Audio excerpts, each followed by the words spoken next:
training, 80 and 90 that is our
Thank you very much.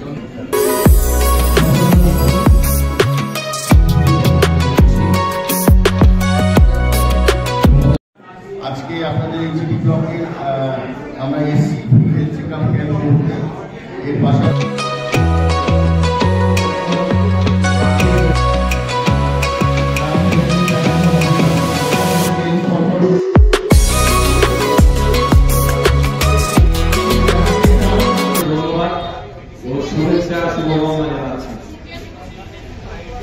কথা বলে আলোচনা করা এই অবদান বিষয়টা করার পরেও আমরা কিন্তু আমাদের দুটো অঙ্গকে দিতে পারি, যেমন আমাদের কর্নিয়াটাকে আমরা দান করতে পারি কার্ডিয়াকের হয়ে যাওয়ার 6 ঘন্টার মধ্যে, এবং আরেকটা হচ্ছে স্কিন, আমাদের চামড়া, সেটাও আমরা দান করতে পারি।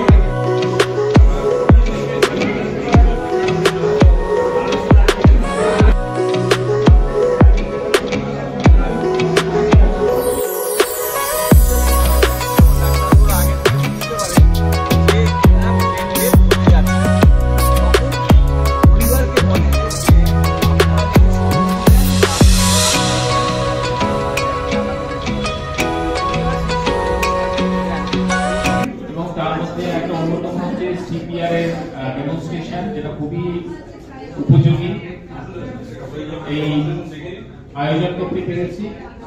আমাদের মধ্যে বহু চিকিৎসক উপস্থিত ছিলেন। সচরাচরের উপর ক্যাম্পে এতজন চিকিৎসকের উপস্থিতি এটা খুবই ভালো লাগার, এবং যারা উপস্থিত ছিলেন উপস্থিত আছেন তারা প্রত্যেকেই সিনিয়র লেভেলের, তারা সিনিয়র মোস্ট চিকিৎসক। আমাদের মধ্যে government college, Kolkata national medical college, Kolkata medical college এবং ইনস্টিটিউট অফ ট্রপিক্যাল মেডিসিন, এই তিনটে স্বনামধন্য প্রতিষ্ঠানের head of the department professor doctor Bijoy Ganguly, উনি দেখছেন রোগী।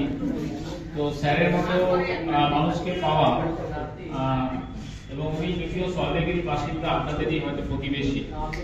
তো স্যারকে বহু দূর দূরান্ত থেকে মানুষ দেখাতে আসেন, এবং অত্যন্ত কি বলবো, ওনার এই চিকিৎসা নিয়ে বলার দৃষ্টতা আমার নেই। তাছাড়া ডক্টর কে কে শরীরে ত্রুটি বিচ্যুতি থাকবে, সেই ত্রুটি বিচ্যুতি নিয়েই চলতে হবে, কিন্তু এই ত্রুটি বিচ্যুতিগুলো যেন আমাকে দাবিয়ে না বসে, সেই জায়গাটাই জরুরি। তো সেটাই আমাদের আজকের উদ্দেশ্য। আমি ডক্টর উজ্জ্বল ঘোষকে একটু বলবো, বিকজ সবচেয়ে বড় চিকিৎসা পদ্ধতি একটু আগে একদিন বলছিলেন, সুস্থতা নেবেন না, বাইরে বলছিলেন ডাক্তার দেখাবেন না, ডাক্তাররা ভয় দেখে। কিন্তু আমার যা মনে হয় তিনি কাজ করছেন, উনি ভয় কমানোর জন্যই সংস্থাটা তৈরি করছে। কারণ ওনাকে অনেক জায়গায় দেখেছি, উনি জায়গায় বলছিলেন অনুষ্ঠানে ওনার সঙ্গে থাকার খুঁজেও হয়েছিল। অনেক অনুষ্ঠানে বলেছিলেন যে চারটে লোকের বেশি দিয়ে খাচ্ছে, তিনি হয়তো তার দরকার নেই, চারটে বেশি খাওয়া হয়তো বেশি অভ্যাস করে।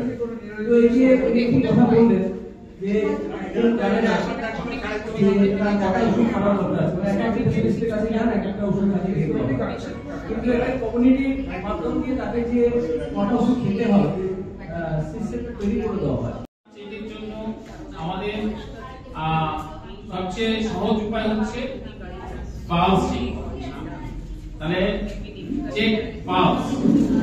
এবার পালস চেক করার জন্য আমাদের অনেকগুলো সাইট রয়েছে। আপনারা খুব কমনলি যে সাইটটা দেখেন আমাদের রিস্টে। সো রিস্টে যে পালসটা দেখেন, রেডিয়াল পালস, এই যে বুড়ো আঙুল, এই বুড়ো আঙুলের এইখানে গিয়ে আপনি এইখানে আপনার এই বুড়ো আঙুল আপনি করলে অনেক সময় আমাদের খুব ফিবল পালস হয়, তখন আপনার মনে হবে যে আপনার পাচ্ছেন না, তার মানে যে হাড় বন্ধ হয়ে গেছে সেটা আগে কনফার্ম নয়। সেকেন্ড কনফার্মেশনের জায়গা হচ্ছে আপনার এখানে আমাদের ক্যারোটিড পালস। ক্যারোটিড পালস হচ্ছে এই আমাদের ব্রেন, এইখানে আপনি এই যে আমাদের ট্র্যাকিয়া, এইখানে আপনি একটা শব্দ অনুভব করছেন, এই জায়গাটাতে আপনি জাস্ট চাপ দিন, এবং এই ক্যারোটিড আর্টারি এখানে আপনার খুব ভালো মতো করে পালস পাওয়া যাবে। যে কোনো রেগুলার নরমাল অবস্থায় দেখবেন সবচেয়ে বেশি প্যারাপিটাল পালস হচ্ছে ক্যারোটিড পালস। এই ক্যারোটিড পালসটা তৎক্ষণাৎ চেক করে নেবেন।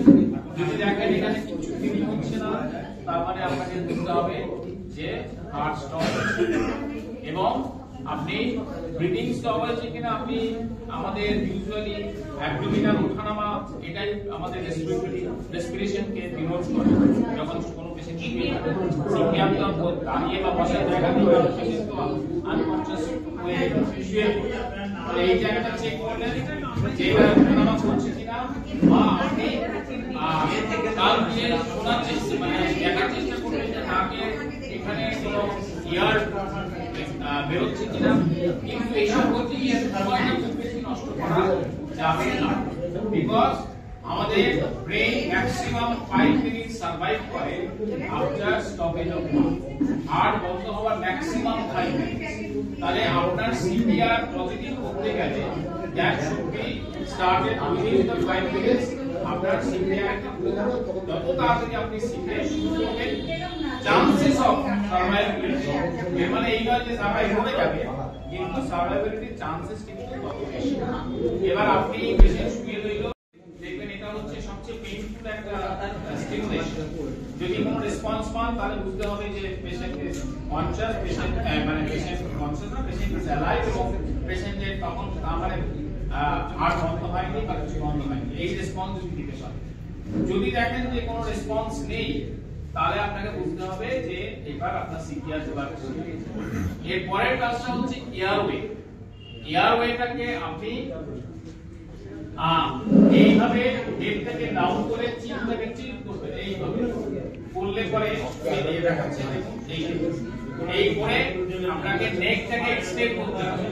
নেক শুড এক্সটেন্ড, এই যে নেকের এইটা যেন এই এক্সটেনশন থাকে, এটা কখনো এই হবে না, তাহলে এয়ারওয়ে ব্লকেজ হবে, মেকানিক্যাল ব্লকেজ হবে। দেখিয়ে এবার মুখটাকে খুলে, আমাদের মুখ খুলে তৎক্ষণাৎ দেখে নিতে হবে যে এখানে কোনো কিছু ফ্লদি সিক্রেশন আছে কিনা, গ্যাজা বেরো, যেটাকে সোজা কথা গ্যাজা বলে, গ্যাজা বেরোচ্ছে কিনা, সেগুলো যদি থাকে বা অনেক সময় ভমিটিং করে দেয়, সেই ভমিটিং ম্যাটেরিয়াল যদি থাকে আপনার তৎক্ষণাৎ সেটাকে বের করে নিতে হবে। এবার এই গ্লাস পাবেন না পাবেন দেখিয়ে মানুষের জীবন, সেখানে ঘৃণাটাকে একটুখানি গ্লাস থাকবে তো সবই ভালো, ওটা তো সবচেয়ে ভালো সিচুয়েশন, কিন্তু রাস্তাঘাটে এসব পাওয়া সম্ভব নয়। ইভেন সম্ভব হলে আপনি একটা আপনার রুমাল বার করে নিয়ে বার করে নেবেন, জিভটাকে দেখবেন যে জিভের সামনের অংশটা ব্যাগে পড়ে গেছে কিনা, যদি সেরকম পড়ে থাকে তাহলে আপনাকে টেনে নিতে হবে। এবং যদি কোনো আর্টিফিশিয়াল টেনশন থাকে দ্যাট শুড বি রিমুভ, সেটাকে রিমুভ করতে হবে। রিমুভ করার পরে আপনি প্রিপেয়ার এটা করার জন্য। এরপরে হচ্ছে যে আপনার 100 টাইমস ইন 1 মিনিট এই রেটে আপনাকে কম্প্রেস করতে হবে 100 টাইমস পার মিনিট। হ্যাঁ, 4 to 5 সেন্টিমিটার উনি দেখাচ্ছে, বিশাল দেখাচ্ছে 100 এবং হাতটা দাও 100 টাইমস পার মিনিট। এর কমে রেট করে কোনো লাভ হবে না, ঠিক আছে। আগে কনসেপশন ছিল 60, এখন ওটাকে বলেছে 100। 1 মিনিটে 100 বার, তার মানে আপনার কত ফাস্ট করতে হবে। 1 2 নম্বর হচ্ছে death should be 4 to 5 centimetre. আপনারা ভয়ে হয়তো বলবেন যে বাবা এটা করে গিয়ে আর যদি হতেই পারে, there are chances of injury in the ribs, injury even in the lungs, even in the liver, injury হতেই পারে। দেখুন এটা পেশেন্ট নেই, more or less dead, আমার কাছে কোনটা প্রেফারেবল হবে? সুতরাং পেশেন্টকে রিগেইন যদি করতে পারি আমি ইনজুরিগুলোকে ঠিক করতে পারবো। সো দেয়ার চান্সেস, ভয় অনেক সময় আমাদের এটা হয় না, সুতরাং সেই ভয় পেলে চলবে না। বিকজ হার্টটা একটু ডিক্রিজ সিচুয়েটেড, হার্টটা আপনি এরকম সেটু গেলেই পাবেন না, মানে হার্টে গিয়ে কম্প্রেশনটা করতে হবে। So to reach the heart wall, so that should be 4 to 5 centimetre depth আর 100 টাইমস পার মিনিট।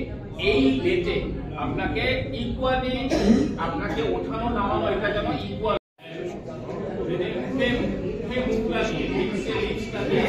আপনি আগে ডিপ ব্রিদিং নেবেন, তারপরে পুরোটা ছাড়বেন, ছাড়লে পরে যদি দিয়ে আসে তাহলে যে স্কলটা দেখবেন একটু রেজ করেছে, এরকম একটু রেজ করে দেখবেন লক্ষ্য করলেই বুঝতে পারবেন। তো এটাই হচ্ছে বেসিক জিনিস। হ্যাঁ, এবং আমাকে প্রথম কথা হচ্ছে যে সিপিআর দেওয়ার আগে কনফার্ম হতে হবে there is no pulse, no heartbeat. Heartbeat থাকা অবস্থায়, হার্ট চলা অবস্থায় কিন্তু মানে মিনিমাম চলবে, কিন্তু আমরা সিপিআর দিতে পারবো, ঠিক আছে। তো এবার বেসিক কেমন লাগছে দাও?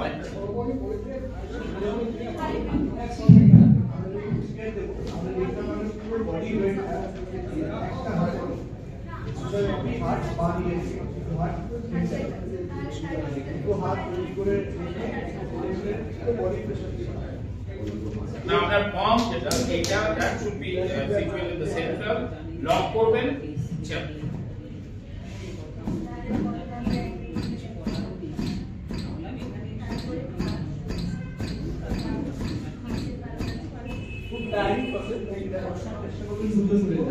ডায়ারিং প্রসেস ট্রাই, মানে চেষ্টা থাকবে দুজন করলে সবচেয়ে ভালো, অল্টারনেট করে করলে জিনিসটা এফেক্টিভনেস ভালো হয়। কিন্তু যদি আপনি দুজন না পাওয়া যায় তাহলে আপনি ছেড়ে দেবেন, করুন। অন্তত একটা মানুষকে বাঁচানোর জন্য যদি আপনার টায়ার হয়েও যান, কি করবেন? চেষ্টা করে যেতে হবে। দুইজন হলে সবচেয়ে ভালো। সেম প্যাটার্নে চলবে, এই যেটা আমরা করছি সেম প্যাটার্নে প্রথম থেকে লাস্ট পুরো বডি ওয়েটটা হাতের উপর, হাত হাতে হবে।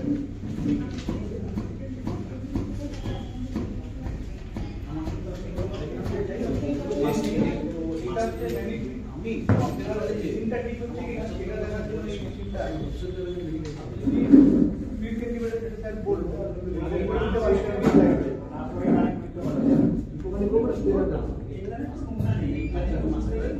এটা পেশেন্টের মধ্যে এখানে হার্টে আমরা এই হাতটা স্ট্রং তলায় রাখবো, তলায় রেখে